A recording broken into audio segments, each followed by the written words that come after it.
So bali ngayon dito ako sa wala, pantabangan na yata ito. Pero may daanan ako nakalagay Aurora. So tinitesting ko yung gulong ko.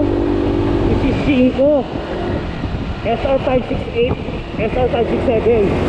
Ang size nya mas malaki ng konti sa stock size yung sa likod 150/70/14. Then sa harap stock size 127/15. So sa overall ang pakiramdam ko kaya gaya niyan sa Twisties mas okay siya eh. Okay yung handling niya para sa akin ha, mas okay yung handling niya compared to stock. Yung pag-maneuver mo sa Twisties may parang mas medyo madali eh. Kaya yan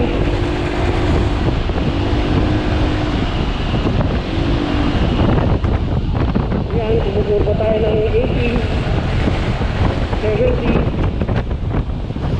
Mas madali siya, mas madali kontrolin.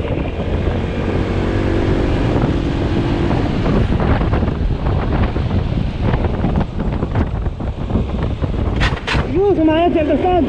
Woo! Shit.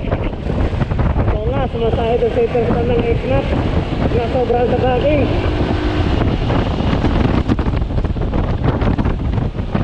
Nakagulat.